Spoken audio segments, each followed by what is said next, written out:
Visit betway.com.gh. Terms and conditions apply. Betway is regulated by the Gaming Commission of Ghana. No under 18. Bet responsibly. Betway. Bet your way. JA Plant Food Ghana Limited has introduced the all-new Jetto X70 Plus to the market.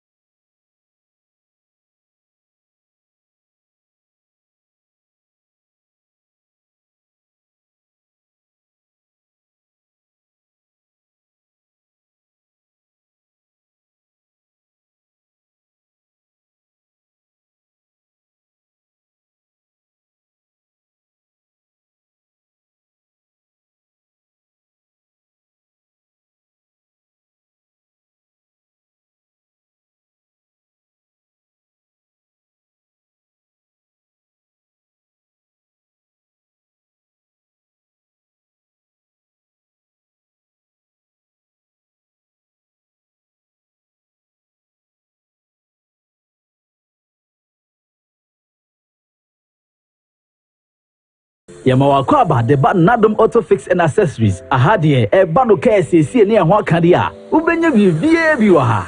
Ka bia ne how ene ne ohia. Yenso ye wo ho animdefo a obeso anu yi ama. Nadum Auto Fix and Accessories ye dwumedie de. Eye 24/7 o. Ye siesie wo engine, wo brake, battery, yesesa wo tire. Se bano car wash dia. Je wo abefun fidie bi ti se steamer ye de horo car engine abra nsuo nko engine nim ye san ye detailing metre se ye betwitwu car no mu ba bia ma o ye wi a ya san polish car na ma o kama enye we no nko ye san to car batteries, tires, rims any de keke kan Manadum Auto Fix and Accessories ema o car ensi ne dedem na enwu adwuma ma o hwehwe ye chira kwan wo dansoma na sorry dan ho a ene KFC bon hwani mu e won kran se wo information anansem bi se bia 024 651 9369. Nadum Auto Fix and Accessories. Sometimes the unexpected happens and the hero falls down in his own story. But he needs not stay down for long. Cosmopolitan Health Insurance is your trusted health partner. Whether an individual building a business, with Cosmopolitan Health Insurance, your medical care is our concern. For the best health insurance solutions for corporate institutions, groups and associations, families and individuals, choose Cosmopolitan Health Insurance from our over 700 accredited health service providers nationwide. Call us on 0302 540 668 or 0501 678 547 for all your health insurance solutions. Cosmopolitan Health Insurance, your medical care is our concern.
Welcome back to the show, and all right, so we have all of these books here, which is our second story. So I won't talk about it yet. Let me leave the books now. So this morning we all woke up to a police. We can't say, and I have to be clear about that. We can't say whether the tape that was released or leaked is conversations of policemen, but it's purported to be that. It's said to be about COPs, that is commissioners of police. This is the highest rank in the police service all over the world, including Ghana. It's said that COPs were having a conversation about the IGP, who is also a COP, but he's their boss. And they were talking about how the IGP is biased politically, something like that. And that the IGP ought to be removed in favor of one of their colleagues. It's not clear whether the colleague they refer to was in the meeting or not, because you hear voices. You can clearly hear three people. One, the key narrator, two, the endorser, and three being somebody that is sort of interrogating the information.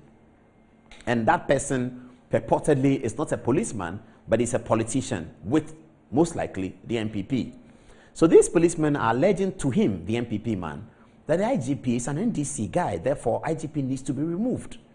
And they are promising him as well that if the IGP is removed, they will be able to secure a victory for the MPP if this IGP is removed. That the IGP is an impediment to an MPP victory because the IGP is NDC. Somewhere in the conversation, Good Evening Ghana comes up and they mention my name. Well, they didn't say that I'm part of the plot. They just said that recently, to corroborate their story that the IGP is a member of, an IGP is sympathetic to the NDC, to corroborate that story, they told the person who was listening that recently, we here on Good Evening Ghana had conducted an analysis of who was going to be John Mohammed's running mate. And that, in fact, we had included the IGP and COP Kofi Boakye, my good friend, whom I saw this weekend. I was with him somewhere this weekend. That we had included Dr. Dampare and COP Kofi Boakye. They were using this to corroborate their point that Dr. Dampare and COP Kofi Boakye are members of the NDC. So we'll play the tape to you now, and we will explain the context of suggesting that IGP could be NDC's running mate. In fact, as a matter of record, we have also suggested the IGP to be MPP's running mate. We have done that as a matter of record, so anybody can check that. But we'll go into the details of this tape and understand the first remark that people have made is to condemn the tape and to condemn the action. We will go beyond that and look at the allegations that are being trumped up, if you like, in the conversation and see where the police service in Ghana stands. Because we may be able to sack the people who are talking and all of that, but is that a reflection of the mindset of some of our police people? In America, the Joint Chief of Staffs, they are known, their political affiliation is known. General Colin Powell is Republican, is known. He's a general, he's Republican, is known. Another general is Democrat, is known. General Petraeus is Republican, is known. Okay, so we will have to have that conversation, whether the police COP indicating that they are MPP and another COP, the IGP is NDC, whether it's good for Ghana, whether it's the reality, or whether it's terribly bad. Let's start with the tape. We have two versions, the long one and the short one. Here's the long one. The long one we're going to play is yet edited out of the one that is making the rounds. We edited it for relevance. So this is the long one. Here it is. This man is not a lawyer. He has no fair idea of the law. He has never been on the field. It was NDC that was promoting him day in, day out. When Massa was assistant superintendent of police, he was a sergeant. You are what? Sergeant. Sergeant. I told her Sergeant. Then NDC brought you this far. Now, what is bragging about is the fact that he will be IGP to 2030, because the Mama has promised him if he should win, may God forbid anything. If he should win, he will maintain him as IGP. And he again. Who was there to hear this? Oh, it is true. Wait, a meeting was held, of which he was a party to that meeting. And where he was even NDC meeting. and your mama. And This thing is not coming from you. You can Google it. You see. and You can go to Ghana Web. Yes, the number of you go what? Ghana. Go to Ghana Web. Let your boys do it for you. You see it. Paul Latum Ochre. It is one of his recent episodes. This was the topic. This was the subject matter. This was what was discussed. And that our MPP knows. So you mentioned his name. Publicly, Paul Latum Ochre. What about this? Possible vice presidential candidates. Includes Kufubuache, includes Dampare. What will be his wife? Yes, if he should win. But all these things Dampare is doing. But are you saying that President Nana Addo doesn't hear this? Who will tell you? So you heard it. So this is just part of the tape. So they are making an allegation against their boss, which they shouldn't, as COPs, publicly in a forum like that. They really shouldn't. But yes, they are. And they are making the allegation that their boss, Dr. Dampare, is NDC and he was in some meeting. We don't know about that. We can't vouch for that. But then they say that we did something here. Let's hear that part again, the second part. Let's hear it again. Paul Latum Ochre. It is one of his recent episodes. This was the topic. This was the subject matter. This was what was discussed. And that our MPP knows. So you mentioned his name. Publicly, Paul Latum Ochre. What about this? Possible vice presidential candidates. Includes Kufubuache, includes Dampare. What will be his wife? Yes, if he should win. But all these things Dampare is doing. But are you saying that President Nana Addo doesn't hear this? Who will tell you? Did you hear that? Okay, they should play it again. Play it one more time. It's only 43 seconds. Let's listen to it again as I make my final notes. Let's hear it again. Paul Latum Ochre. It is one of his recent episodes. This was the topic. This was the subject matter. This was what was discussed. And that our MPP knows. So you mentioned his name. Publicly, Paul Latum Ochre. What about this? Possible vice presidential candidates. Includes Kufubuache, includes Dampare. What will be his wife? Yes, if he should win. But all these things Dampare is doing. But are you saying that President Nana Addo doesn't hear this? Who will tell you? All right, so that's what they said. They said the program here had, so they are making allegations that Dr. Dampare was with John Mahama or something like that.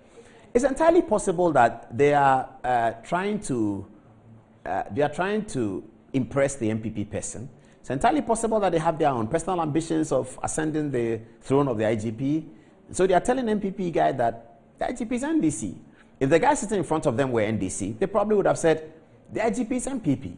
So they are trying to campaign for one of them, who they mentioned as a lawyer and also a chartered accountant. They raised the issue against Dr. Dampare that he's never been an operations man. I'm not a policeman. I don't understand what it means that somebody is operations or somebody is not operations. But police people take a lot of pride in that. Military people, that this is operations, this is not operations, this is staff officer, and this is command officer. I don't understand that anyway. So they are saying that Dr. Dampare is not an operations person. And they are also saying that Dr. Dampare is being promised by President Mahama that he will not change him.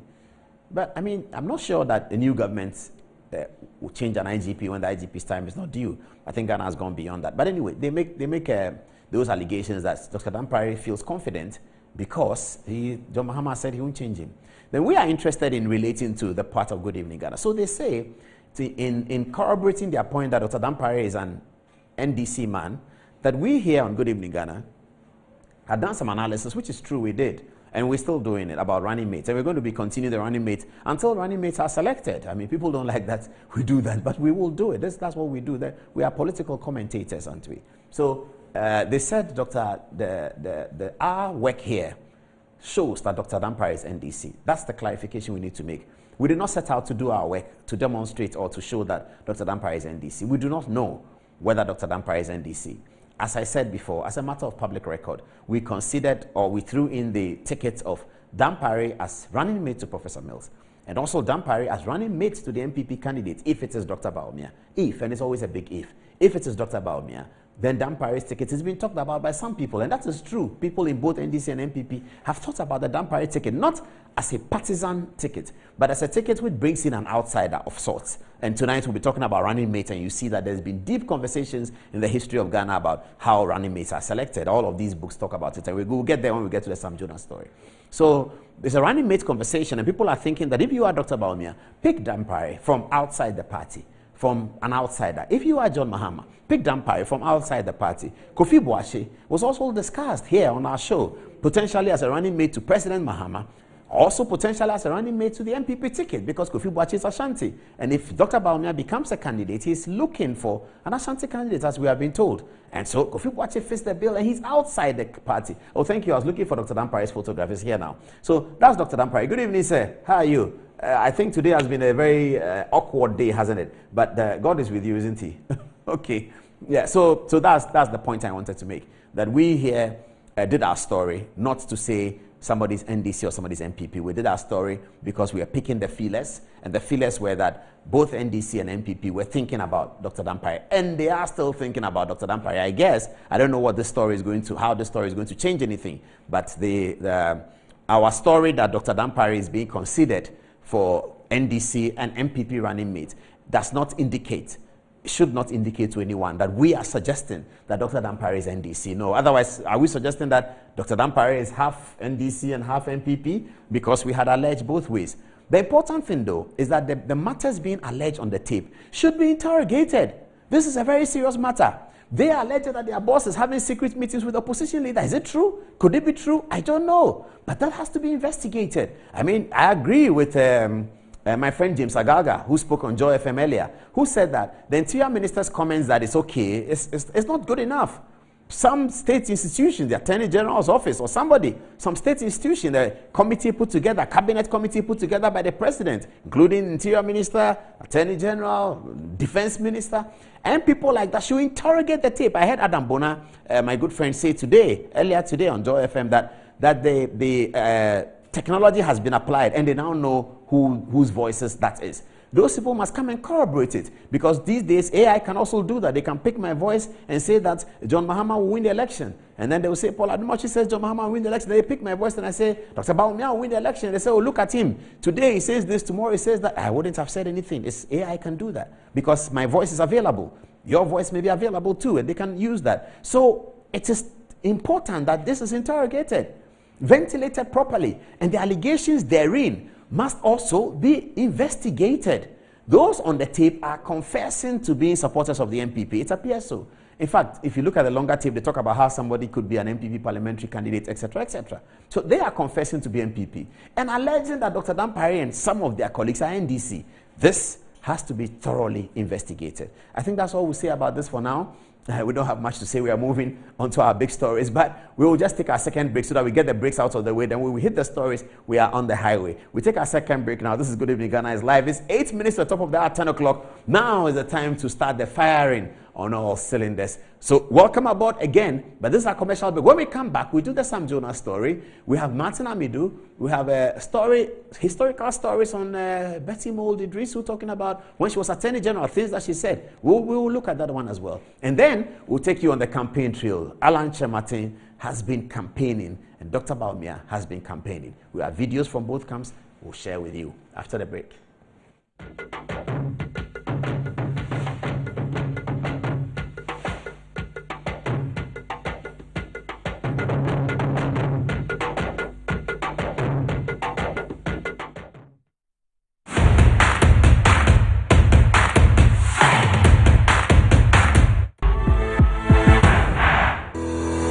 Enjoy the fruits of your labor, they say. But as humans, aging and physical infirmity stands our way of enjoying our mansions and homes. It often becomes challenging, if not impossible, to use our stairways day in, day out. With portable American pneumatic vacuum elevators, PVs, you are assured of unlimited enjoyment of your mansions and homes. It's a self-supported elevator for vertical movement of humans and goods at homes and offices. The original comes in 3 custom-made models with wheelchair accessibility. Call it luxury, but it's a necessary imperative for vertical mobility. Do not let aging or infirmity limit you. Get one for your easy vertical mobility at home. It's affordable and can be installed in just 3 days without modification to your existing building. It's however easier to incorporate it at the construction stage. We also have traditional Fuji elevators and escalators for your high-rise buildings and malls. Visit Lifts and Elevators Company Limited at Sakumono for your elevators nationwide. For free consultation to call or WhatsApp us on 0200-535-515. Lifts and Elevators, the elevator people. Yamawakwaba de ba Nadum Auto Fix and Accessories. Ahadie e bano KSC ne ho akadia. Ubenya bibie bi wa ha. Ka bia ne ha eni ne ohia. Yenso ye wo ho animdefo a obeso anu yi ama. Nadum Auto Fix and Accessories ye dwumedie die. Eye 24/7 o. Ye siesie wo engine, wo brake, battery, yesesa wo tire. Se bano car wash dia. Ye wo abefun fidie bi ti se steamer ye de horo car engine abra nsuo nko engine nim. Ye san ye detailing metre se ye betwetwe car no mu ba bia ma o. Ye wi a ya san polish car na ma o kama. Enya we no monko ye san to car batteries, tires, rims, any de keke kan. Manadum Auto Fix and Accessories ema o car ensi ne dadem na enwu adwuma ma o. Hwehwe ye chira kwan wo dansoma na sorry dan ho a ene KFC bon hwani mu e won kran. Se wo information anansem bi se bia 024-651-9369. Nadum Auto Fix and Accessories. Stand to win your share of up to 10 million Ghana cedis in prizes with Betway's Scratch and Win. You can earn your first scratch card by playing table games, slots, or quick games. Scratch and reveal a range of exciting prizes from smartphones to fuel vouchers and more. Visit www.betway.com.gh. Terms and conditions apply. Regulated by the Gaming Commission of Ghana. No under 18. Bet responsibly. Betway. Bet your way. A state-of-the-art facility built with your family needs in mind. A medical center positioned for all your fertility problems and other diseases. Medimosis Clinic and Prostate Center. Our goal is to help our patients achieve and maintain optimal health. We have fully functional OPD laboratories in all our branches. Do you have problems urinating? Medimosis is the ultimate solution. Our Prostacure X capsules and Prostacure Herbal Tea treat prostate problems. Afromosis capsules gives you maximum performance, and for the ladies, Femacure X capsules solves all your menstrual problems. Locate Medimosis Clinic and Prostate Center at Adenta Barrier near the traffic light. Ashaman Ajekojo, Kumasi Ahirima Kokobing, and in Accra, Ministries after the Ghana Highways Yard. Call 0244 068 447. We accept National Health Insurance Card and all other private insurance card. Medimosis Clinic and Herbal Center, your ultimate solution for prostate problems. Do you need a place with a stunning view and serene environment just beneath the Green Mountains with a commercial center and recreational area with an amazing park? Then look no further. Hello, sir. Hi. Welcome to Rehoboth Havens, the most affordable yet luxurious gated community located in Damfa, Accra. We have 2 and 3 bedroom houses with spacious park. Let me show you. All of our rooms come with beautiful porcelain tiles, durable fitted kitchen cabinets, constant water supply, electricity and water 24/7.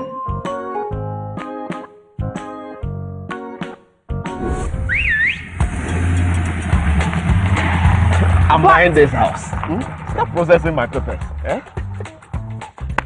Move it, move it. If you're living in Ghana and want an affordable and luxurious house to buy, look no further than Rehoboth Social Housing Limited. Oh, And to those from the diaspora, aren't you tired of living in places that doesn't belong to you? You can also own your house and be your own landlord from Rehoboth Social Housing Limited. I have my own, Bosu Landlord.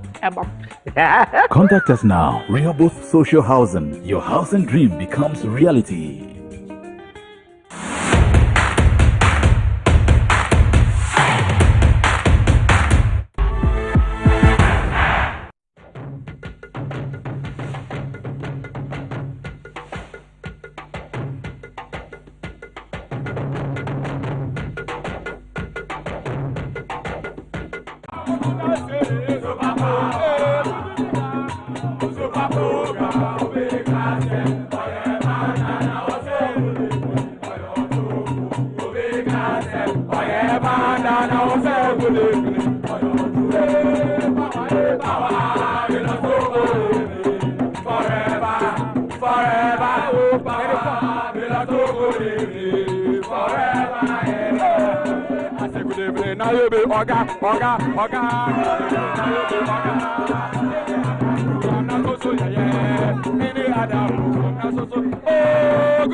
All right, before we start the Sam Jonas story, we're getting massive text messages on the IGP story. I have one now. It says that, Senior Paul, good evening. Thanks for your work. The real problem with the IGP, he says, I'm an MPP person, but that's not the point. The real problem with the IGP is not about he helping NDC to win 2024. No, it's that the hierarchy of the police are uncomfortable with his style of leadership. He is doing a one-man show, and he does not allow senior officers to get any exposure at all. That's the real problem. Please check the news. You will see that the Ghana Journalists Association have complained about the IGP style of leadership based on complaints that senior police officers sent to them. Well, I'll check that as well. Let's see what other text messages we have. Should we start with, yes, that's Anastasia.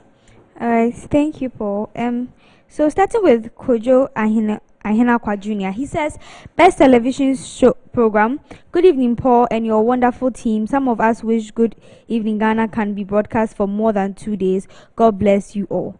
Now, coming from Farouk Tema, he says the appointment or disappointment of the IGP is solely the prerogative of Mr. President. No amount of stage theatrical stunts or blackmail can stop Mr. President from taking a decision he so wishes to do. The IGP position is a privilege, one that very few are lucky to occupy. We've had IGPs that served less than a year, and since when did IGP Dampare become the darling man of NDC? IGPs are not election rigging machines. Ex-President Mahama wouldn't have lost 2016 elections if they were. That is from Farouk Tema. Lastly, from Pros, he says, I listened to the program when Paul was making the analysis of the names going around as potential running mates to Mahama, but what they are saying on the tape is totally different. To you, Elajima. Okay, so Ishen says, another NDC agenda. This tape is just empty and a plot by the NDC to get people sympathizing with them. The MPP is doing all it can. The MPP is doing all it can to rig the 2024 elections. Instead of working hard to come up with policies and mechanisms for turning this country around, they are doubling in propaganda. They should sit and tickle themselves because 2024 is around the corner, and DMB connectivity signal is too strong not to get connected for breaking the 8. This is Ishen from Tema. Baba Chairman says, I sincerely disagree with the Interior Minister for suggesting that it is okay and that we must move on. Issues of this nature bring a lot of unnecessary drama during the elections. Lastly, Baba again says that those persons behind the leaked tape audio recording must be fished out and dealt with. Comments of this nature go a long way to creating unnecessary tensions that we don't need in this country.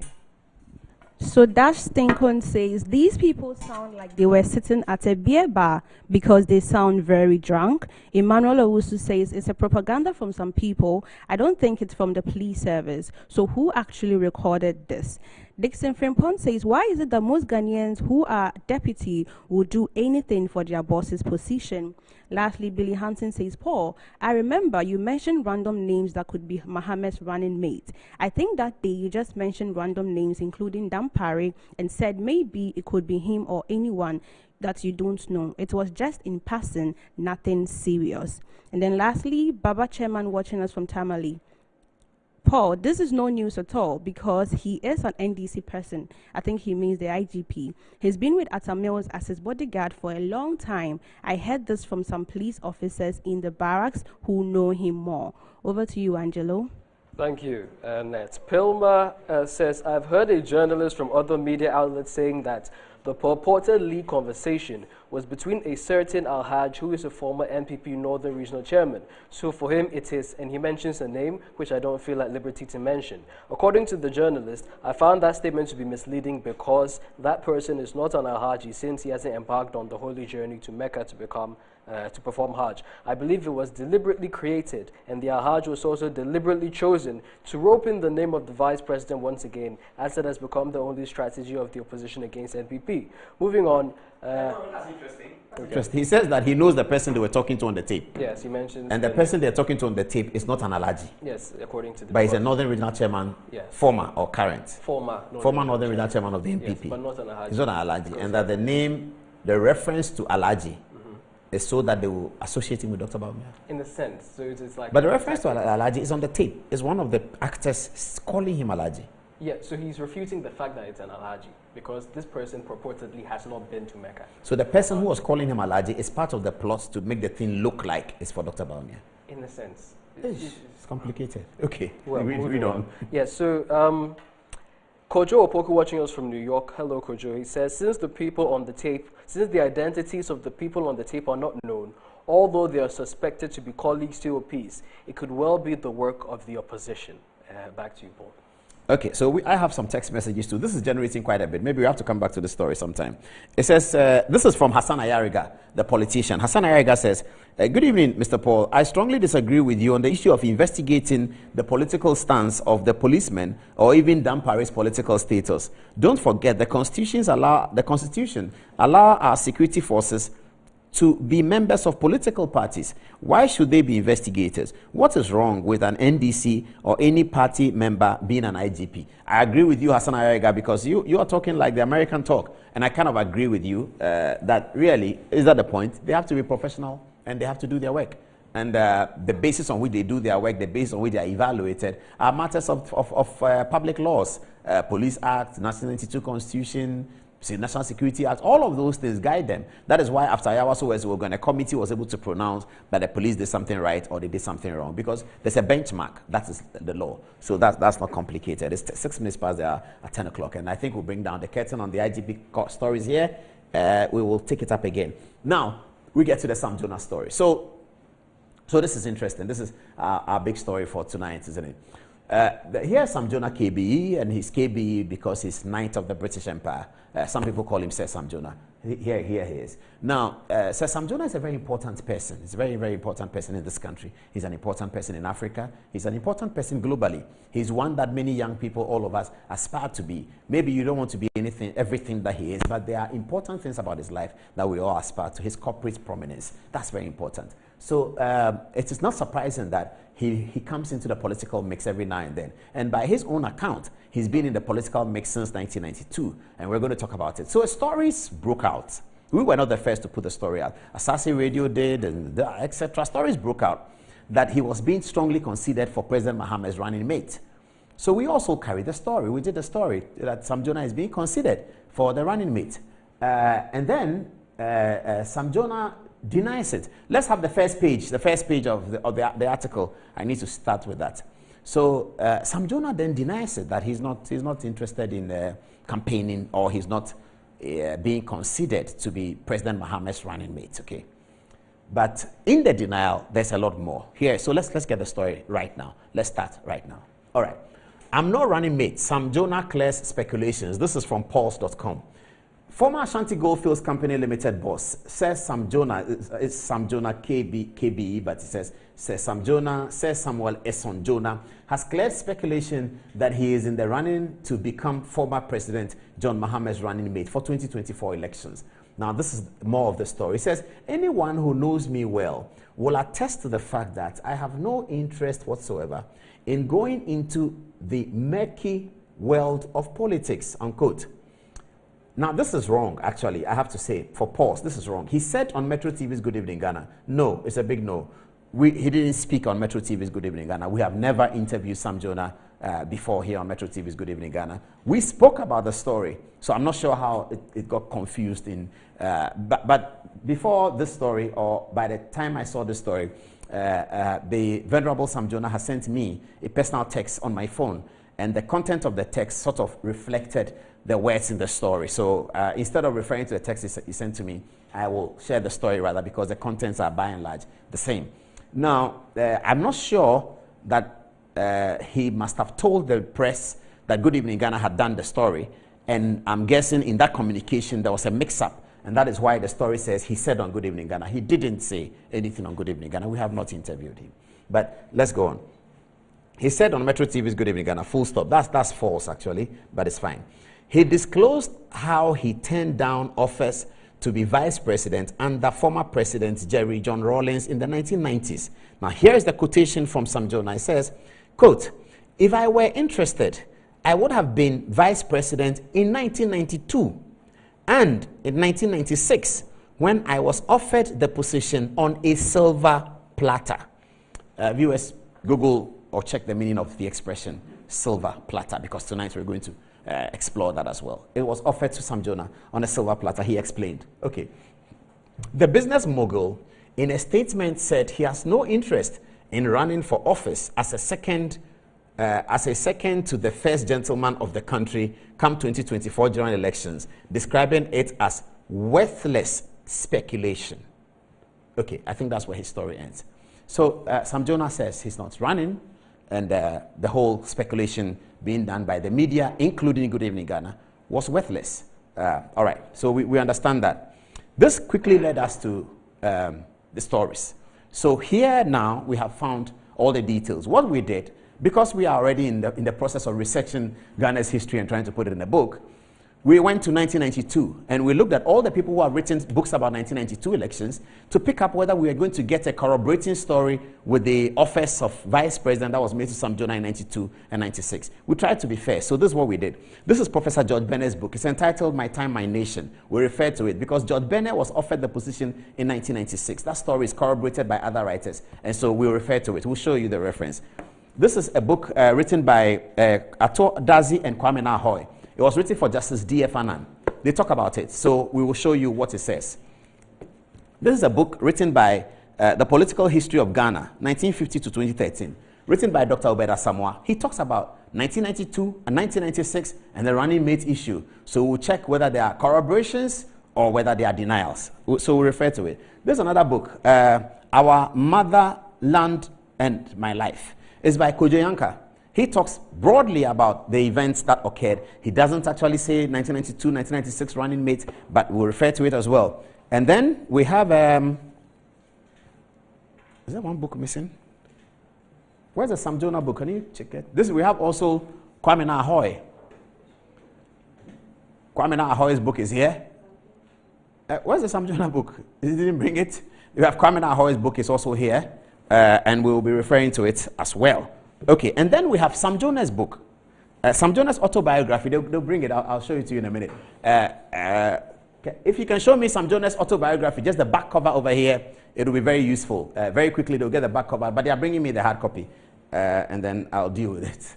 I think it's in the other room where we were working. So this is the book. Correct, thank you very much. This is Sam Jonah and the Remaking of Ashanti. It's by A.A. Taylor. This is a biography of Sam Jonah. And we have the book here in the studio as well. I'll show it to you in a minute. And in that book as well, they talk about Sam Jonah's experience with 1992 and 1996. The same thing he's telling us now. So we're going to go all the way and set it out. Okay, let's get back to the stories and start the story. So we're going to start here with the 1992 elections. We're We're going to start with the 1992 elections. So everyone knows the circumstances of the 1992 elections, and there was difficulty with the transition from military rule to. Can we change it and get yes? Can we get to the start of it? No, I don't need this now. Let's get back to what we're doing, the Sam Jonah story. Okay, well, I'll come to this later. All right, so they'll get the touch screen ready for me, and then we can roll out the story. So the timer, please hold your time. This is not part of the calculation of time, so that we can start again when the touch screen comes. This is Good Evening Ghana. It's 30 minutes past the top of the hour at 10 o'clock. I think they're struggling with getting the story ready. It will come very soon. Still 13 minutes past the top of the hour, 10, and we are interrogating. Okay, yes. So there we are. So they'll get me the book. Just bring it. Just bring it. Doesn't matter. It's fine. Okay. Thank you very much. So this is the book. This is the Sam Jonah and the Remaking of Ashanti. Is by A.A. Taylor, and I got this book. I bought it from a bookshop in UK. It's called Russell Square, the SOAS bookshop. That's why I got this. I got it at some time, I don't remember, sometime in the late 2000s up to 10. I walked in and they said there's a book by a famous Ghanaian about another famous Ghanaian. So it's here. It's here. I'll refer to it. Okay. Let's start now. So Sam Jonah says anyone who knows him knows that he was not interested. That if I were interested, I would have been vice president in 1992 and 1996. Okay, so the first account we'll take tonight for corroboration and verification is Dr. Obed Asamoah. Obed Asamoah was for many years a key actor in the PNDC, and he wrote about the incident. Let's get to Obed Asamoah's book to start the story. All right. So this is the book. It's entitled The Political History of Ghana, 1950 to 2013. We go straight to the part where Obed Asamoah talks about 1992, and we are assessing the claims that in 1992 and 1996, Sam Jonah KB was given or offered the NDC VIP position on a silver platter. It's as follows. He said, with the formation of political parties, the stage was set for campaigning. Rawlings was the undisputed choice of the Progressive Alliance as the presidential candidate. As a price to pay for the support of the Nkrumahist, the running mate was Nkensin Akah of the NCP. From the onset, I thought the body language of Rawlings showed that he was not comfortable with Akah. This is very important because we are going to take all of these accounts. So we are doing like what the Bible scholars do. We are taking the account of Luke, Mark, John, and comparing how they all write about the crucifixion. So we are comparing how people write about the 1992 selection of the running mate, and we are contrasting it to the statements of Sam Jonah KB today, and indeed what is published in Sam Jonah's biography written by A.A. Taylor. Okay, so this is Obed Asamoah. He says the running mate was Nkensin Akah. He doesn't say that running mate was offered to anyone else. It doesn't mean it wasn't offered. We have to get that clear. It doesn't mean. We're just sharing with you Obed Asamoah's account. Obed doesn't say that. Somebody may ask, if somebody was being offered, would Obed have known? Most likely he would have. Maybe he wouldn't have known. So this is his account. He says, from the onset, I thought the body language of Rawlings showed that he was not comfortable with Akah. That's corroborated in Sam Jonah's book, by the way. That's corroborated. That Rawlings' body language was not favorable. Kwame Nkrumah says that as well. So Obed Asamoah says that in 1992, Akah was determined to be Akah was chosen as the running mate. But JJ's body language was not there. Kwame Nkrumah says the same thing. And I believe the other author, Kojo Yankah, also says the same thing about Rawlings not being particularly comfortable with the choice of Akah. Sam Jonah's book also says the same thing. Let's go on. He acquiesced in the choice, however, backed strongly as it was by Captain Chikata, who was one of the brains behind the CPP. The choice of Akah also displeased Alhaji Muhammad Idrisu. Now, this is a new one. Obed Asamoah is telling us something interesting here. He says the choice of, because Alhaji Idrisu is still alive and Obed is still alive. He says the choice of Akah also displeased Alhaji Muhammad Idrisu, who was looking forward to the slot. He, Muhammad Idrisu, blamed Captain Chikata for passing him over. It must be admitted that the trend in other political parties was to include a Northerner on the ticket as a tribal balancing act, and this persisted until today. However, in 1992 and in 1996, the NDC fielded Southerners only, but still won handsomely, showing that the Northern-South concept of a ticket was not imperative. It is perhaps because tribalism is not as potent in Ghana as it is often deemed to be, or that its potency depends on the circumstances. Okay. After serving another 4-year term, President Rawlings, okay, so that's the end of 1992. That's the end of this story is about 1996. That's the end of 1992. That's the end of the 1992 story as far as Obed Asamoah is concerned. Okay. Now, Sam Jonah also talks about the 1992 story. So I'll come to that in a minute. But Obed talks about it. Professor Bennett doesn't talk about it. Justice D.F. Fana doesn't talk about it. Kojo Yankah talks about it only to the point where he says Rawlings' body language was not that great with Akah. And he also reports on the beating of Akah, etc., etc. Kwame Nkrumah also talks about it, but he doesn't talk about the choice. He says Rawlings was not comfortable with Akah. So let's move on to the 1996 story. I'll come back to Sam Jonah because Sam Jonah's book, because I'll give a special attention on what he says about 1992 and 1996. So hold on for that. Now let's move to 1996. This caption is wrong. It should be 1996. Okay. This is Obed's account of 1996. After serving another 4-year term, President Rawlings could not stand for re-election. The NDC National Congress had to elect a successor. Much speculation. I can't see the word they've printed. After much speculation, this is so wrong. After much speculation, President Rawlings unilaterally but controversially settled on the Vice President, Professor John Evans Atta Mills.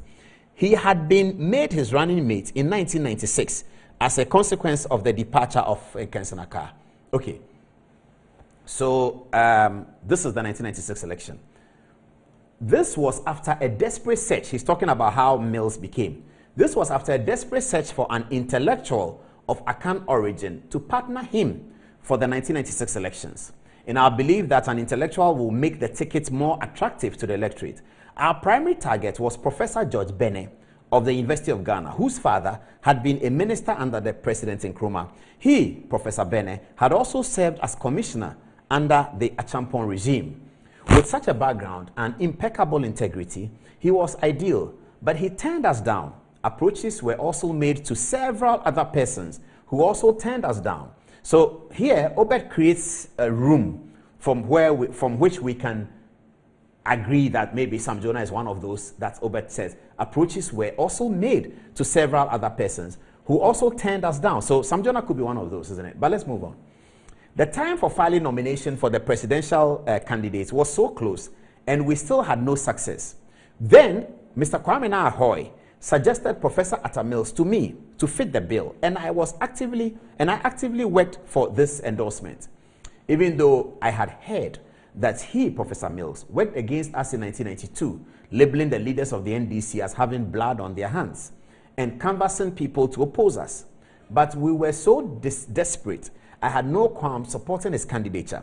When Professor Mills was announced as a running mate at the Chapel Committee meeting held at the castle, I remember that it was only Owusu Achampong, then the Minister of Parliamentary Affairs, who expressed reservations openly, feeling that a choice should have been made from among the leadership of the party and government. The Chapel Committee was known also as the National Consultative Committee or the Political Oversight Committee.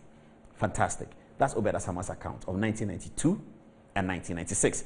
In fact, Kwame Nkrumah has given me a video, and it's so revealing that in that video, he says exactly what Obed says and exactly what he himself said. So let's get to now Kwame Nkrumah's account of 1996. So we've done 1992. Obed Asamoah says Akah was a choice, but Rawlings was not comfortable. Kwame Nkrumah didn't speak about 92, but he speaks about 96. This is Kwame Nkrumah's account of how the 1996 running mate issue was selected, against the background that Sam Jonah KB says that he's not on Mohammed's list, and that if he wanted in 92 and 96, it was offered to him on a silver platter. So we'll talk about it. We'll look at his biography as well. Kwame Nkrumah next. He says, after the meeting, cabinet meeting, I went to the office of Dr. Obed Asamoah, the Attorney General and Minister of Justice, and a member of one of the search teams. I suggested to him that given the credentials of Professor Mills as spelled out at the cabinet meeting by Harry Sawyer, I thought he, Professor Mills, fitted the bill of what it took to be the NDC's vice presidential candidate. He was a person of impeccable character. He was honest and had integrity. He did not come from the old PNDC stock. He was from the majority Akan ethnic group, an Infante, and he was from academia. Obed Asamoah's reaction was immediate and almost instinctive. Quote, "My God, Kwame Nkrumah, you are right. Why hasn't anybody thought about him? He is an excellent choice and a brilliant one too. I know him because I taught him at the Faculty of Law." Wait a minute. All quotes. Obed then put a call through to President Rawlings, and they spoke in a way for some time, after which he handed the phone to me, that the president wanted to speak to me. Quote, this is the conversation. Munua, my brother, that's a fantastic idea. This is in Rawlings' voice. That's a fantastic idea you've come up with. Please go to the professor's house or wherever you may find him today and do whatever you can to get him to come on the ticket. Do not leave him until he has agreed.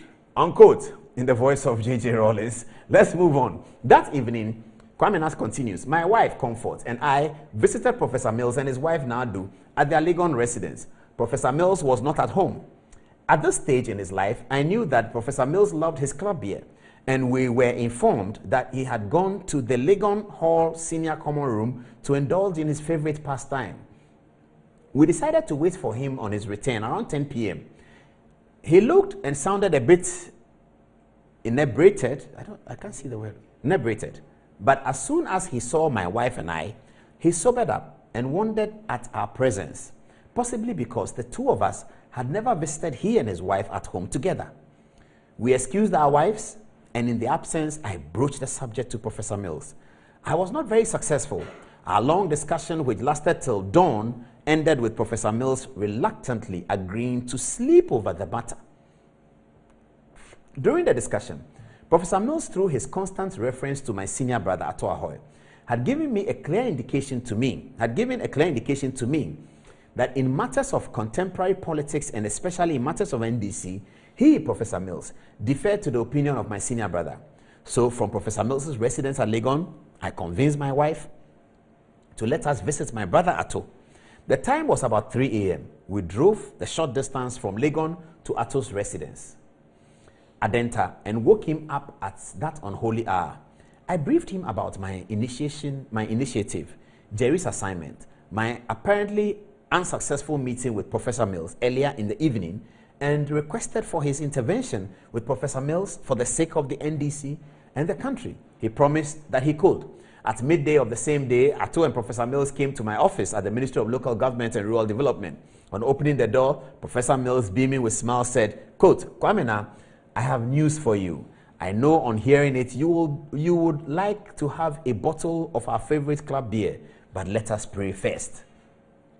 So Professor Mills prayed, after which he said, I didn't know Ato to be so spiritual and biblical. He has succeeded through appropriate and relevant spiritual and biblical references to convince me to accept the offer to be Jerry's running mate. So I will do it. But let me tell you one thing. This is neither your will nor Jerry's will. This is the will of God. That's Kwame Na Ahoy's account corroborating Obed Asamoah's account. Before the end of this program, I just forgot to tell my video editor, we have Kwame Na Ahoy on video telling us the same story in 2016 before he wrote his book. So we probably will get that for you. Please tell the video editor to look for that. All right. So that's Kwame Na Ahoy's story on 1996. Okay, we are still yet to come to the Sam Jonas story. Let's now go to Professor George Bene, who is talked about by Obed Asamoah as the one that they wanted in 1996, and who is also talked about by Kwame Na Ahoy as the one that they wanted.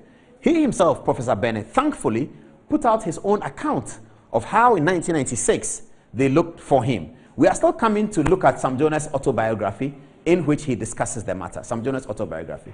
No, it's not autobiography, it's a biography. It's not written by him, it's written by A.A. Taylor, so it's a biography. So we'll talk about that in a minute. But this is George Bene's account of what happened in 1996 regarding the NDC's running mate. And we are doing this because we are digging into history.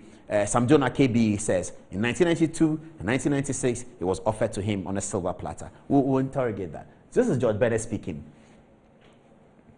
The title is Vice Presidential Candidate 1996. He says, on our arrival in London, I was told that I was needed urgently in Ghana.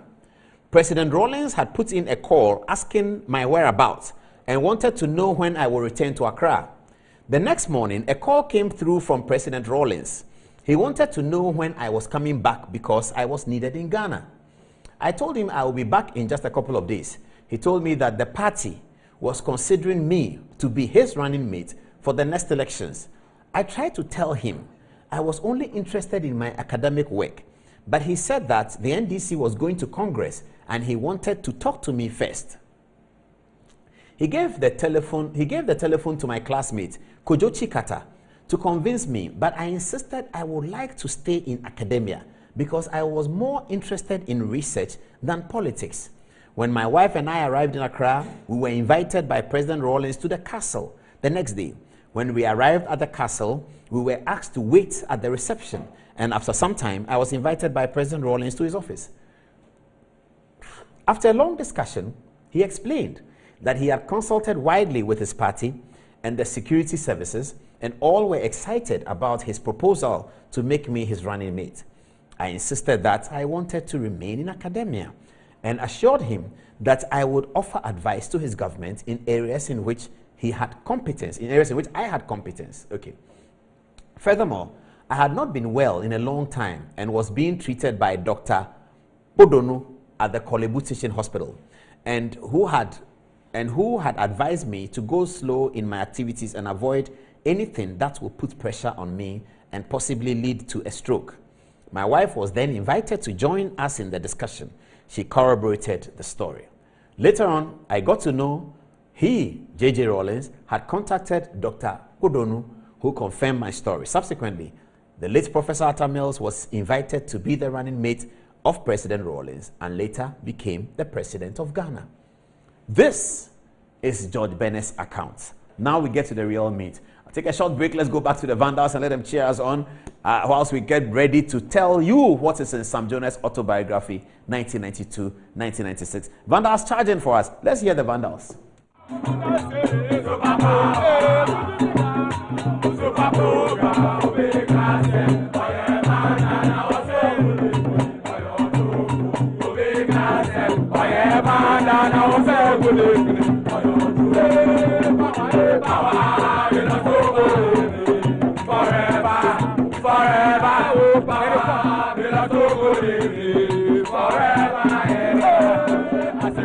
Now you be Oga.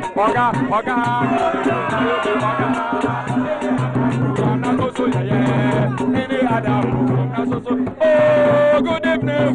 Now you be Oga. Good evening. Now you be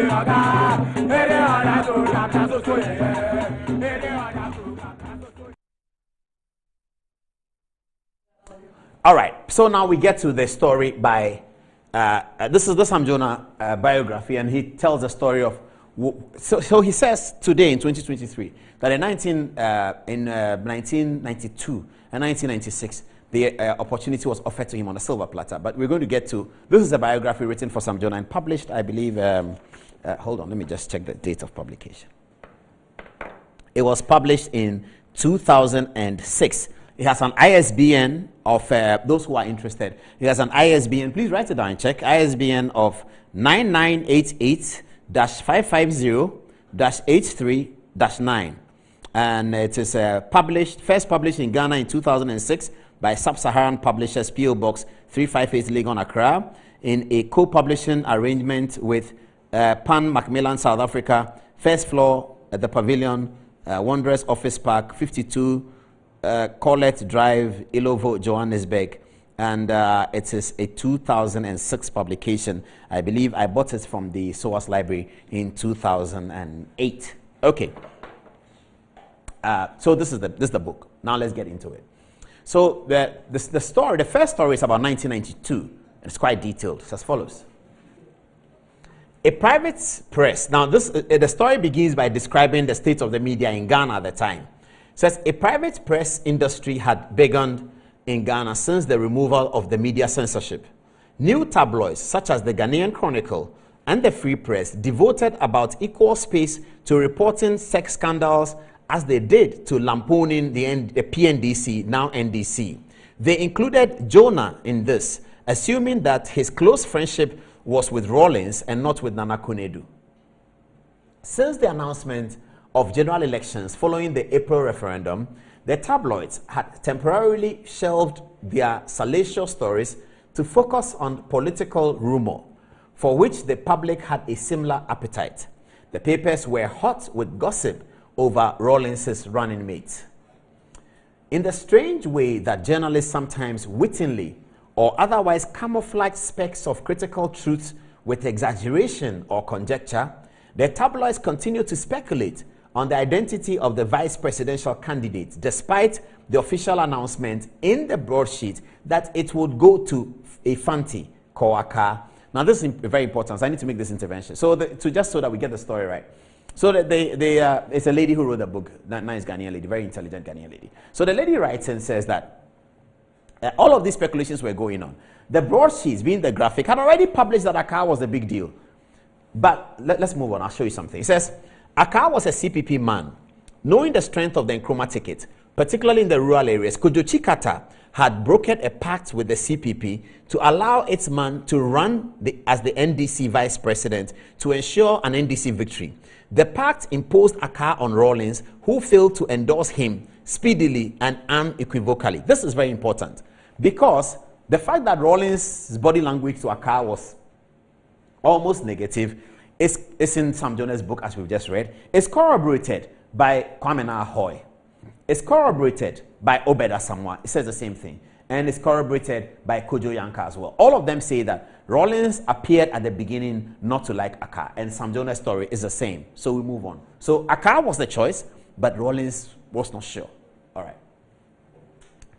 This hesitation fueled the rumors that Rawlings was holding out for a candidate of his own choice who could appeal to the Akan electorate to complement Rawlings' strength with the other ethnic groups. When Jonah reported back his conversation with the editor of the Ghanaian Times to Fuichikata and Ansa. Okay, so I'll tell you, Fuichikata, who is mentioned here, is the younger brother of, is it older? Older brother of Chachu Chikata. Okay, Fuichikata, he taught me, so I know him. He's a lecturer at the Faculty of Law. He's a lawyer. He specializes in mining and stuff like that, land law, mining, and that's Fuichikata's specialization. At this time, Fuichikata had traveled with Sam Jonah to London doing his duties as lawyer for Ashanti, isn't it? Okay, and so Fuichikata was with a certain answer, and Sam Jonah had gotten a call from Christian Agri, the editor of the Ghanaian Times, that he should send his photograph to him. Sam Jonah wondered why the photograph, and he had this conversation with Fui, who then told him what it could be about. Okay. So Fuichikata and Ansan, they concluded that Rawlings wanted Sam Jonah for vice president. They concluded that the Ghanaian Times looking for Sam Jonah's photograph was because maybe Rawlings wanted Sam Jonah for vice president. 1992, when everybody says Rawlings' body language in accepting Akar was complicated. So this is the story. Let's move on. Sam Jonah now speaks through the biographer. A political career was the last thing on Jonah's mind. He knew without a second's hesitation that he would have to decline any opportunity to enter politics. He had no desire to be a politician and disingenuously explained to his colleagues that he was not interested in politics.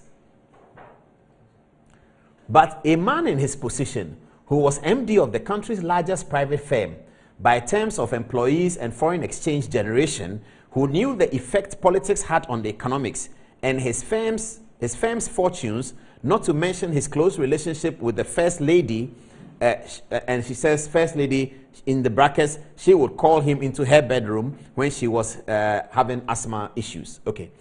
Such a man could not be disinterested in politics. So it shows that Sam Jonah was quite close to Mrs. Rawlings, and Mrs. Rawlings is still alive. Sam Jonah is still alive. That's very good. Sam Jonah was very close to Mrs. Rawlings, such that even when Mrs. Rawlings was unwell, sometimes Sam Jonah will be called. Okay. More accurately, Jonah was not interested in holding political office. His appetite for business grew ever stronger with the phenomenal progress that AGC had made, thanks to the recent capital injection. And there was more to do. The mine, he felt, was nowhere near achieving its full potential, and he wanted to take it to the next level. He, Sam Jonah, his hellmanship was at a similar stage to a rocket on its launch pad, and that has just begun its countdown. Okay, so that's an interesting prose that she puts there. All right, let's move on. Theo, we don't know who he is. Quote, Theo called again within 30 minutes. This time, Nana Konadu had telephoned insisting that Sam Jonah get back to her straight away. Fuichikata advised against an immediate response. Jonah needed time to compose his reply in such a way that will not cause offense. The three men spent good length of time preparing a soft-coated rejection pail. I like the way A.A. Taylor puts it. Okay. Jonah had to show elation and honor. He had to sound reasonably interested. Don't be too ready to say no. You know this lady, they counseled. Okay, I don't know what they meant by you know this lady, but the story goes on. The next morning, before the start of a major presentation to a large audience of banks to pitch for support for AMP it was, Jonah found a quiet room to make the call. Good. Nana Konadu was not at home. Okay, I like to push it again. It's 18 minutes on top of the hour. We are on Sam Jonah making the call to Nana Konadu Ajiman Rawlings. We'll come back to that. Let's go back to the Vandals charging. We'll pick the story right from there. I'm here. I'm not going anywhere. You two, don't go nowhere.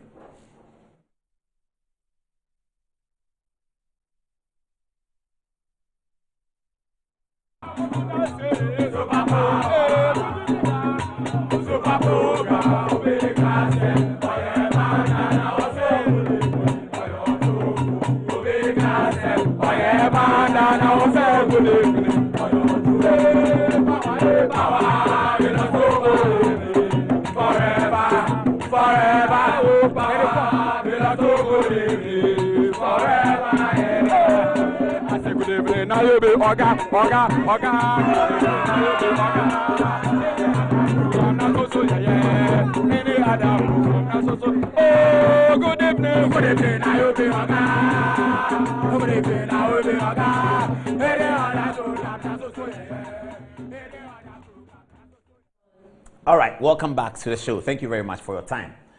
So, when the call was made from Samja, this is 1992's running mate, Nana Konadu was not at home. She had just left for the office.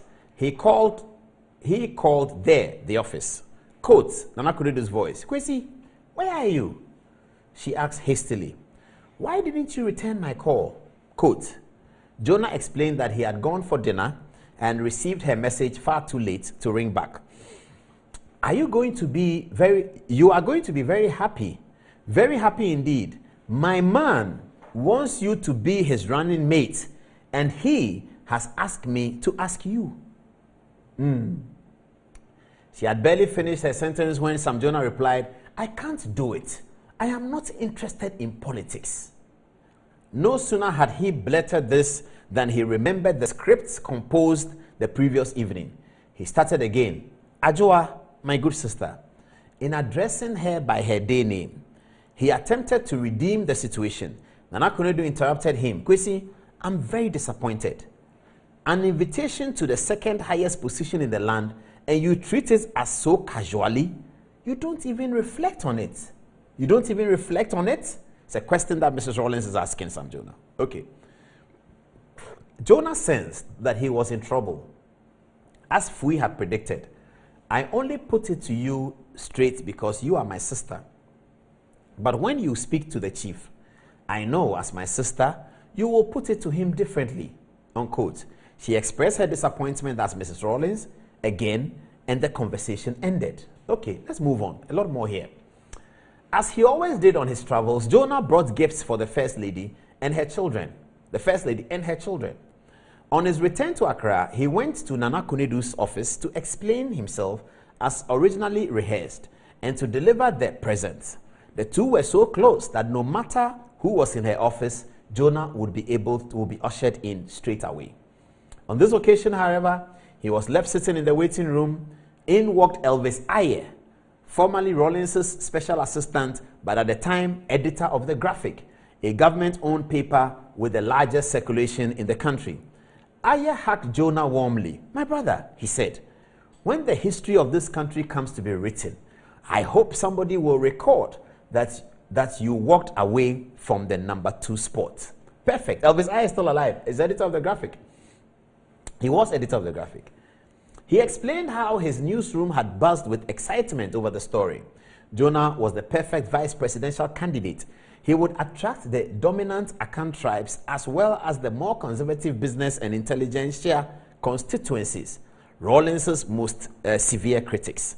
Then, all of a sudden, they had to pull the story. Okay, this is Ayer telling Jonah. They were informed that Jonah had declined the offer. Despite his disappointment, the editor respected Jonah's decision and admired his courage to say so. Jonah waited for more than an hour before he had the chance to clarify his stance with Nana Konadu. She downplayed her hurt, saying, "It's okay. Don't worry about it." Okay, so that was 1992. So when Sam Jonah says today that in 1992 he was offered this on a silver platter, this is it. This is what he means. Whilst the story doesn't say he ever spoke directly to Flight Lieutenant Rawlings, doesn't say so, unlike Professor George Bennett, who spoke directly to Flight Lieutenant Rawlings, whilst the story doesn't say Jonah spoke to Rawlings, the Mrs. Rawlings was powerful enough. The story doesn't have Kojo Chikata in it. It doesn't have Obeda Samoa in it. It doesn't have Kwame Nahor. It doesn't have Chachu Chikata. It doesn't have any of the close henchmen of Rawlings. It doesn't have P.V. Obeng. It doesn't have Kwesi Boche. It doesn't have any of the close henchmen of Rawlings suggesting to Jonah that you are running mate. The suggestion first came, the suspicion first came from a request by Ghanaian Times for a photograph. It was followed by Daily Graphic for a photograph. And then eventually Mrs. Rawlings said, my husband wants you to be the running mate. No communication between Sam Jonah and Rawlings as accounted and reported in Sam Jonah's autobiography. When it comes to 1996, we have heard the story. And I don't know whether the video is ready. Is the video ready? Ask them. We have heard the story. Obeda Samoa says the story. Kwame Nahor says the same story. And we do have a video of the same story. It's exactly the same. I wanted to show the video before I talk about Sam Jonah's account in the book of the 1996 election. Yes, so the video is here. So that the story that Kwame Nahor tells in his book, which we have showed you, the story that Obeda Samoa tells in his book, which we have showed you, and the story that Kwame Nahor tells in his book, which we have showed you, is the same story that Kwame Nahor told me in the film that we did in 2016. Here is what he said. Harry Sawyer was the Minister of Education, and he brought a memo to Cabinet asking us to reverse the decision of the University Council, and appoint Professor Mills because he was much better. And he extolled his virtues. In the middle of it, somebody told him that in this constitution, the government doesn't appoint the Vice Chancellor, it's the University Council, so it cannot be done. But he was very, very emotional about it. And the more he spoke about it, the more I said, Obeda Samoa was in the meeting, but he left before the meeting ended. So as soon as the meeting ended, I dashed to his office. He was Attorney General at the time. I said, Obed, this Professor Mills that Harry Sawyer was talking about, don't you think he's the person that we are looking for? Obed said, Jesus Christ, Kwamina, you are right. He's brilliant. I taught him. Yes. Why hasn't anybody thought about him? So he called Rawlings on phone, and they spoke in Ewe, which I didn't understand. And then Jerry said, "Come there. I know the man. I have met him. He's IRS coming. Go to his house. Whatever it takes today, I want him as a candidate." So that's Kwame Nahor's account. It's so interesting, so believable, so true, because that account is in Obeda Samoa's book. Same account is in Kwame Nahor's book. Same account. Kojo Anka talks about it. Same thing in D.F. Anand's book. Up until Professor Mills's choice, the issue about Professor Bennett excluding, saying that he doesn't want it, why Mills came in, it's captured in Professor Bennett's book. Sam Jonah KB says, in 1992 he was offered, we've told you the story, and in 1996 he was offered. But in his biography, this is what they say about 1996. It says, when it came to 1996, vice presidential nomination, he says that today, it's in this Paul story, 1992 is not corroborated by Obeda Samoa. No, it doesn't mean it's not true. But Obeda Samoa's account of 1992 does not mention Sam Jonah at all. Other accounts of 1992 don't mention Sam Jonah at all. Sam Jonah's own account of 1992 mentions him in detail, and he talks about how Mrs. Rawlings was a key architect in trying to get him to be the running mate. Doesn't say anything about Rawlings. Sam Jonah says he was offered in 1996 as well, but his biography says, I'll show you the page it was, so that it's very simple. So when I read it, I didn't believe it, because I was quite astounded that, didn't the boss say that he was He was considered for the 1996. It's here. It's on page 148. Page 148. Maybe you should bring your camera so that people can see it, and then they can look at it. Let me take. Can I walk to that camera? Okay. Page 148. Can you see it clearly? Let's see. Page 148. You can see there. It says. Okay. They'll pick it in a minute. Aha. I guess we can see it now. Can we see it clearly? Okay, viewers, don't worry. It's here now. Where I have marked with the black pen, you will see it says, when it came to 1996 vice presidential nomination, Rawlings did not ask Sam Jonah again. That's it. That's in the book. That's quite interesting, because maybe the autobiographer was wrong. Maybe time has passed, people have forgotten. So we don't know what to do with the story now, because Sam Jonah says he was considered in 92 and 96. The account of 92 is in his book. In 96, it says he was not asked by Rawlings. The account in the book does not mention Rawlings asking him in 1992 at all. It doesn't say that. It says Mrs. Rawlings did, that Rawlings had asked her to. We believe that. It's to be believed, isn't it? Even though the other actors in the PNDC didn't know anything about it.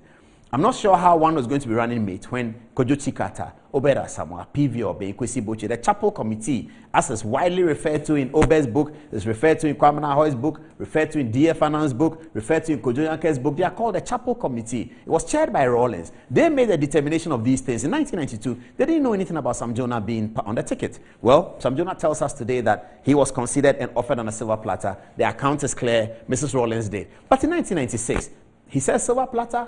The autobiography says no. When it came to 1996 vice presidential nominations, Rawlings did not ask Jonah again if he was interested. He did not ask him. So if the news media report says that I was given the thing in 1992 and 1996 on a silver platter, we have to contrast that with this one, and then maybe somebody can tell us. Mrs. Rawlings is still alive. Her daughter is in Parliament. I don't know whether they will want to corroborate the story about their mother being the main architect of getting Sam Jonah to be their father's running mate. I'm not so sure about that. But if Rawlings had asked Sam Jonah to be his running mate in 1992, and according to Sam Jonah's biography, did not ask him to be in 1996, it means that J.J. Rawlings held Sam Jonah in a high esteem at that time. It also means that by the time J.J. Rawlings passed, unfortunately in 2020, his views on Sam Jonah and his relationship with him had grossly deteriorated. I'm sorry about that, because this was J.J. Rawlings in 2019 at the June 4th event, referring to Good Evening Ghana, actually in the beginning of his narrative about an interview we had done in Alhaji Yusuf and all of that. But in doing so, he gave Sam Jonah a stray bullet. Sam Jonah was not part of the story. We went to interview Alhaji Yusuf ourselves. Sam Jonah was not part of it. And Alhaji Yusuf says things about Rawlings because Rawlings had broken down his hotel. And in responding to the comrades, the faithfuls of the revolution, J.J. Rawlings decided to speak about Sam Jonah, unprovoked. And this is what he said.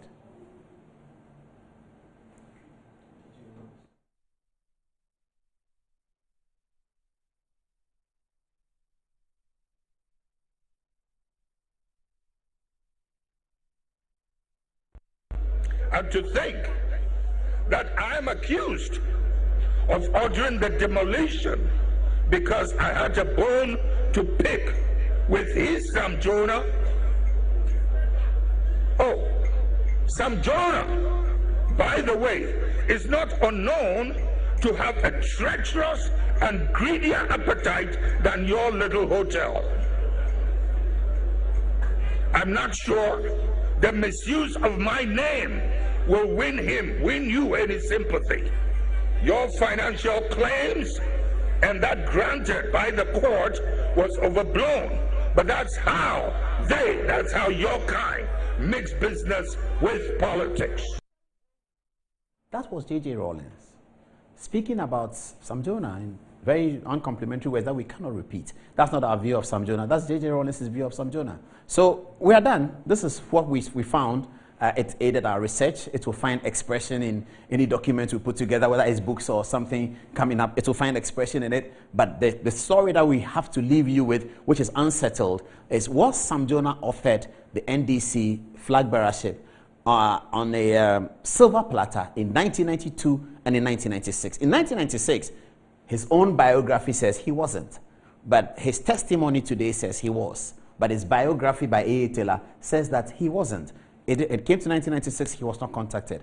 But he says here today, 2023, that in 1992 and 1996, it was offered to him on a silver platter. We have seen the 1992 account, not repeated by any of the key PNDC actors in any of these books, but discussed extensively in his book. Witnesses have been mentioned. Fuichi Kata, who is alive, so they know. Mrs. Rollins is alive, so they know. So yes, that's fine. But 1996, the account of his biography says he wasn't contacted.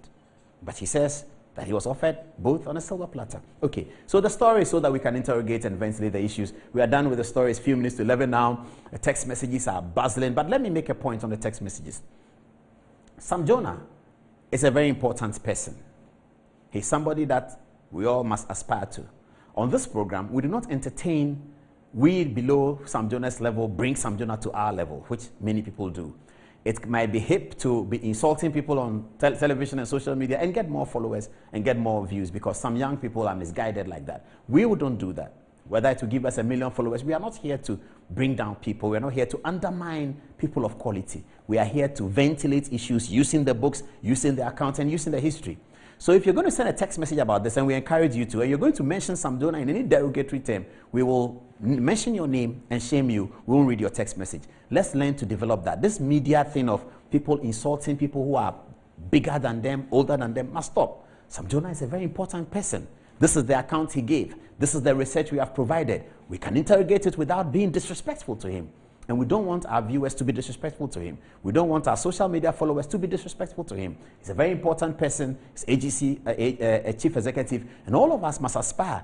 Maybe we don't want to be everything Sam Jonah is, but certainly in his corporate life, he has done excellent. Not many Ghanaians have gotten to his level or even ever get to his level. We want all our children to get to his level. Therefore, we have to give our text messages with utmost respect to Sam Jonah. To start that, we here put a montage for him. This montage, I know Sam Jonah will like it. Good evening, Sam Jonah KB. Good evening, an opera of Asin Kushia, where all of us were a few weeks ago. This montage is for Sam Jonah, the disco boy from Santa Claus.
All right, so let's get the text messages running. And we start with Natasha, isn't it? What should we start? Antoinette. Okay, let's start with Antoinette. So what do you have? Okay, so Farouk is here again from Tema. He says, Sam Jonah is a fine gentleman. There is no doubt he will be a great personality to partner ex-President Mahama. My worry, however, is why the NDC is trying so hard to get rid of Professor Nana Opoku-Agyeman now, especially when they use the feminine touch of their ticket to dig at the NPP. Fantastic journalistic work by you, Mr. Paul, and your team for this historic account. Modestus Gold lastly says, though Haruna Idrisu is also from the north, just as Mahama, but I think Haruna Idrisu stands to be at a position to be a running mate as well, or a president someday. He is the masses' favorite in disguise. This is mystery that I'm just disclosing. Haruna Idrisu, relegated from being a minority leader, is a strategy to sneaking him in as a surprise. Let us just watch out. Ella? All right, so Master Planner from Kintampo says, in fact, Paul, you and the team, kudos to you. Tonight, anybody who watched this show will sleep soundly and dream positively. Interesting historical show. God bless you abundantly. Richard Nkrumah says, Paul, you are a generational blessing to us. Thank you so much. Stacey. Okay, so from Enchiado, he says, solid and educative show. Keep doing the great job. Now, lastly, from Richard Nkrumah, he says, I always pray for Tuesdays and Thursdays to come early so I can watch my astute and shrewd Paul. To you, Paul. To you, Angelo, yes. Father says, in fact, Paul and the team, kudos to you. Tonight, anyone who watched the show will sleep soundly and dream positively. Gina Akbar says, very powerful history by Mr. Paul. This is what we call journalism and education. I think that's right. Moving on. Barima says, Paul, forget about Sam Jonah and let's discuss the great transformational plan of Alan Cash. And Dash Thinkon says, one day, Paul, you should tell us about how those who advised Professor Mills to take John Mahama as his running mate, those people have done, deserve. The English is not a bit clear. Back to you, Paul. Well, okay, so I think that because we said people should be careful, people have been very careful, and that's good. Okay, the Alan Chamatin video, is it ready? We're going to take you onto the campaign trail, and we're going to show you what Alan Chamatin has been doing and what Alhaji Mahamadou Bawumia has been doing. This is Good Evening Ghana, and it's live. Thank you very much. We have to be shelving quite a few of our material. We have something on the Attorney General. Maybe Martin Amidu will take it. We'll see. If we don't, we'll take it on Thursday. Do we have the Alan Chamatin video ready? I guess they do. Then after that, we'll show the Dr. Bawumia. Okay, sorry, let me find out from them. Okay, let's see Alan. It's a very short video that we picked from social media. Alan Chamatin is a worship leader as part of the campaign. Here is Alan Chamatin.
Let's get a text messages are just flying in. Everybody's asking me, I want a copy of the Sam Jonah book. Can you grab a copy of the Sam Jonah book for me?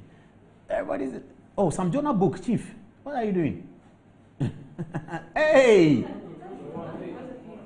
That is standing in front of you and you are looking elsewhere. All right. Yeah, so this is I guess I'm the only one who has this book. I'll tell you the story. I walked into the SOAS bookshop in 2008, I believe.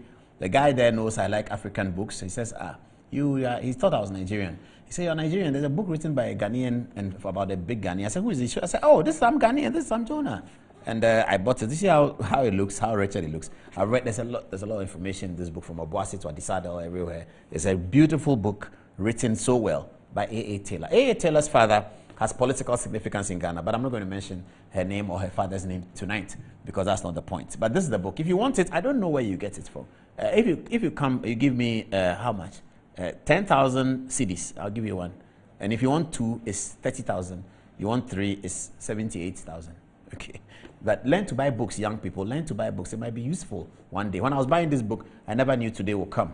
And when I opened it and I read, I thought I'd read it before, so I went and I looked at it. I opened it, I said, whoa, this is interesting. And it's really served our purpose. And all the young people enjoyed doing the research and getting the books out. That's what we are here for, to research and to bring to you. 2 minutes past the top of the hour, 11. That was Alan Chamatin. Now, this is a young lady who was trained to read a poem or perform spoken word for Dr. Bawumia in the campaign. On Thursday, I'll bring you a full video of Dr. Bawumia's Ashanti campaign. We're also preparing a video of Alan Chamatin's campaign. But that was Alan Chamatin speaking to his supporters, singing. Okay. But this is a young lady talking about Dr. Bawumia. Have a look. Mr. Vice President, you have been amazingly impactful for the country. Your technological advancements have new you see. Mr. Digital Transformation Nanamela. Ghana is blessed. You as the Vice President. Innovation such as digital address system, Ghana card, Gov platform have helped us to access easy public services. In times of adversity, you inspire hope, compassion, and empathy to help us all to cope. True too. Our Papa,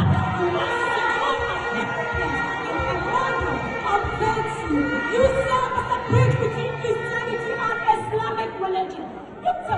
Vice President, Mr. Vice President, your legacy of service shall forever be in our hearts and mind. Long live our Vice President, Dr. Alhaji Mahmoud Bawumia. Long live our Pastor constituency. Long live Ghana. Thank you. Many of the videos we're going to put together for you. This is another endorsement by a chief, a paramount chief, no less a person than the occupant of the silver stool of Asanteman, Mamponhene, former registrar of KNUST. They used to call him Saint. Very nice man, very jovial man. I had a few interactions with him when I used to work for Asante Kotoko. He's a great supporter of Asante Kotoko. Mamponhene spoke about Bawumia and the politics of 2024. This is what he said. A few comments I would like to make is, Doc, the kind of job, the yeoman's job you are doing and undertaking for and on behalf of the head of state, it's no joke. It's no mean task at all. And I can confirm to you over here, not just because you're sitting just about a yard from me, I'm exaggerating. Nananum in Ashanti region, and I'm specifically using the name Ashanti region. Those of us in the Ashanti Regional House of Chiefs, we do appreciate and admire you. Anytime you see you on the TV, immediately what comes to mind is, yes, here he comes, the chief exponent and proponent of governmental economic policies and principles.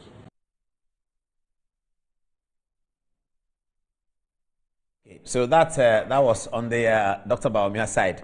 On Thursday, we'll have a lot to show you. Now, though, we're going to the touchscreen again to talk some football.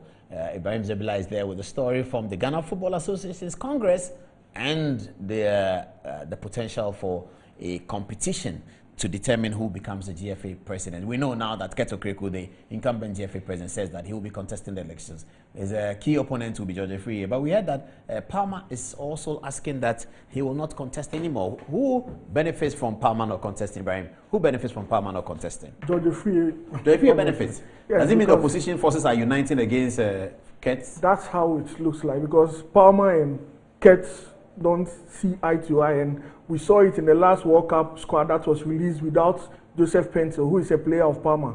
And Palmer came out to say that the player was actually dropped because of his rivalry with Kets, and Kets didn't want the player to play in the World Cup, and then other teams will find him and buy him, and then he will get money to come and contest him in the GFA election, and that's why Joseph Pencil was dropped. But could that be a reason why a player is dropped from the national team for Ghana, where he can add to our fortunes to win glory for the nation? A player is dropped on such flimsy, parochial, selfish. Is that possible? I hope it's not true.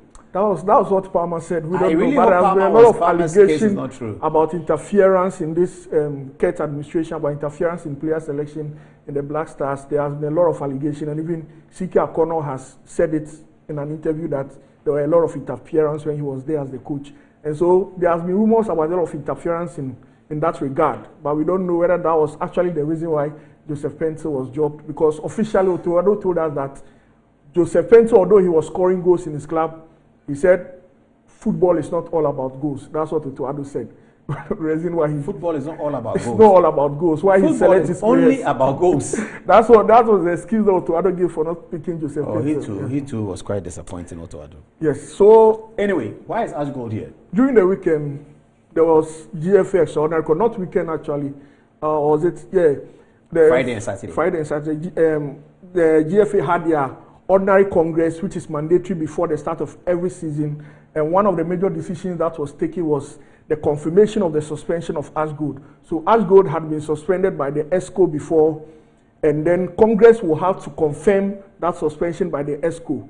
And if Congress does not confirm that, then the suspension by the ESCO is automatically removed. That's what happened. So the confirmation of the vote that was, so the motion for Ash Gold to be suspended was moved by the manager of Dreams FC, who is Aminu Shadow. Dreams FC, he moved for Ash Gold to be suspended by Congress, and then the likes of Alhaji Gusa contested that motion. They were against that motion for Ash Gold to be suspended. So it went into voting, and 69 voted for them to be suspended, and 17 voted against, and about 35 excused themselves from voting. They didn't vote. So immediately that happened, as you always teach us, go into the law. What does the law say about suspension of a member of the GFA? So we went into the GFA statistics, the status of the GFA, and Article 17 talks about suspension of a member. And this is what it says. The Congress is responsible for the suspension of a member. The ESCO may, however, temporarily suspend a member that seriously and repeatedly violates its obligation as a member with immediate effect. The suspension approved by the ESCO shall be until the next Congress, until the ESCO has lifted it in the meantime. And this is what happened in this situation. The ESCO suspended them temporarily in the meantime, and then it was supposed to be confirmed by Congress. And so we went to Congress, and when we went to Congress, a suspension of a member by Congress required more than 50% of the delegates representing the members present. So this is the criteria for a member to be suspended by GFA. When you go to the Congress, you have to make sure that 50% of the members are there. So that's like the quorum for the voting to even happen. And that's also the quorum for even Congress to happen. When you go to Congress and you do a roll call, you must make sure that you have 50% of the members available. If 50% are there, then you've gotten quorum, and so Congress can move on. And if you want to make a decision, you have to make sure that 50% are there before you can move on. Present and eligible to vote, and 3/4 voting for the suspension. So 3/4, after the vote is cast, you have to make sure that the 3/4 of the people who have cast their ballots have voted for the suspension to happen. And if you look at the number of members who are available at Congress, about 120, and those who voted for, which is 69, it does not meet the criteria of the 3/4 of people who have to vote for the suspension to hold. They would have needed about 91 votes. So what happened was illegal? It was illegal. If you look at the Constitution, oh wow, that's interesting. That's what the statute said. And I don't know if it was an oversight, because the General Secretary of the GFA is a lawyer, Prosper Isenado, and I think he should have seen that. Maybe they misinterpreted it. There's also an article of the GFA, Article 19, which says that the decision that requires a vote shall be reached by a show of hands. If a show of hands does not result in a clear majority in favor of a motion, the vote shall be taken by calling. And unless otherwise stipulated in these statutes, a majority, more than 50% of valid vote cast, is sufficient for a decision to be valid. So it says why that unless otherwise stipulated in these statutes, and if you look at the Article 17, the one that has the suspension of players. It states that you have to get a 3/4 vote voting for the suspension to so happen. that one has a specific provision for there. that election. So it will qualify as unless otherwise stated. Yes, unless this is otherwise one of those stated. that has been otherwise stated. Yes. So this will not carry the ordinary vote where you raise hands. Yes. This has to be a specific 50% 50% and 2/3 of the people present. 3/4. Yeah, that's 2/3. Yes. Yeah. They of have them to vote for that suspension to happen. But the suspension was confirmed. 75%. Yes, that's around 75%. And if you do the calculation about those who were present, they need about 91 votes for and that they got to 69. happen. And they got 69. So but Ashgo can go to court and use an injunction. Yes, they are even already in court with the GFA, battling their suspension already. That's an interesting one. Let's see how it goes. That one will also.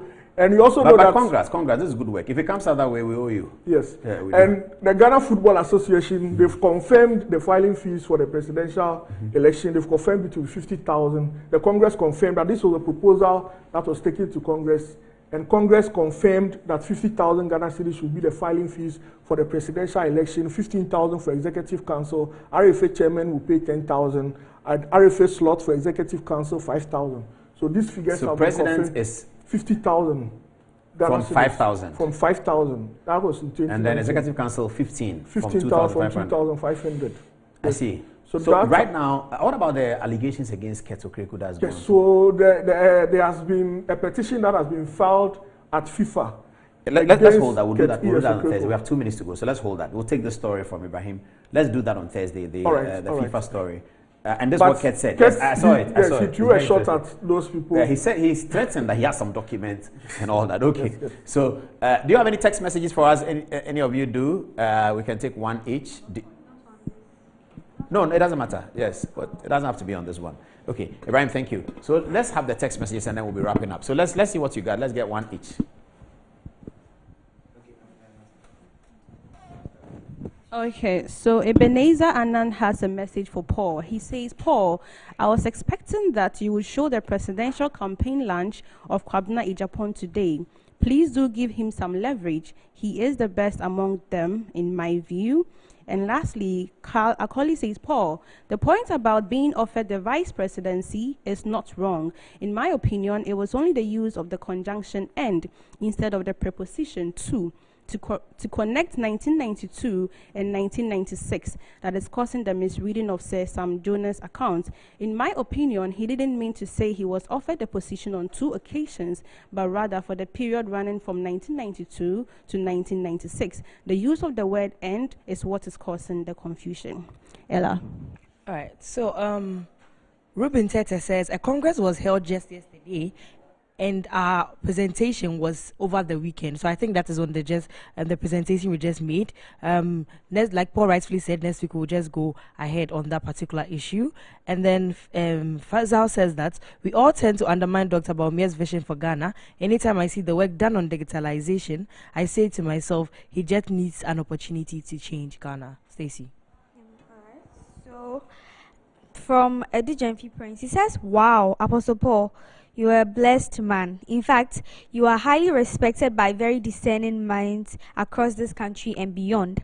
Guess what? I saw Apostle Nana Yao Kumilabi, the immediate past General Secretary of the Church of Pentecost, watching you live here, and I'm just happy for you. By the way, have you heard of the 8 against 1 in the MPP?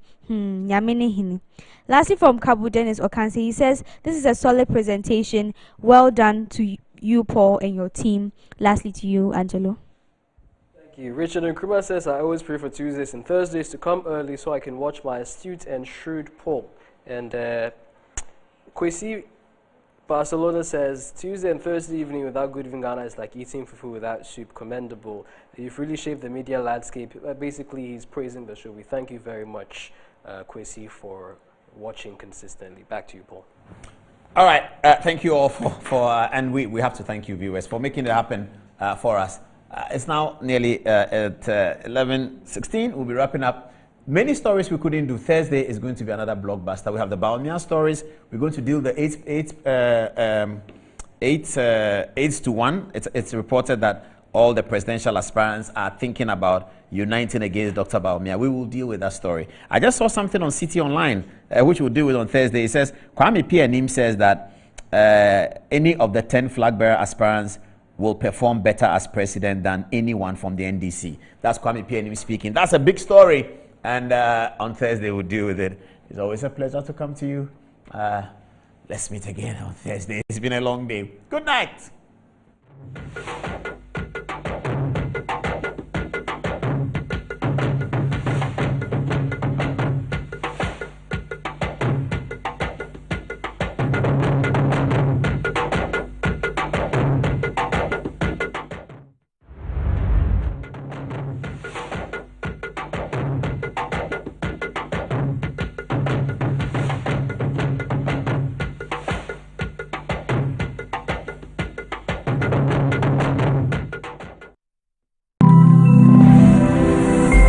Metro TV, insightful and inspiring moments. Has Christianity always been one of the religions in the world to you? Oh, hallelujah. Christianity is not a religion, neither is it a joining of a church and doing the Christian things like praying and giving and so on. Hallelujah. Christianity is the outworking of God's own kind of life received into the spirit of a man. Whoa! This divine life in the heart of a man makes him righteous, keeps him healthy, divinely guided in life, prosperous and victorious. It gives you the ability to enjoy intimate fellowship with the Father and have dominion on this earth. Hallelujah. This is what awaits you if you will wholeheartedly believe that Jesus is the Son of God raised from the dead and personally confess Him as the Lord of your life. Glory to God. Hallelujah. Join Dr. David Binden on the Good Life Devotion every Monday to Friday on this channel and receive truth that will usher you into exhibiting the divine life.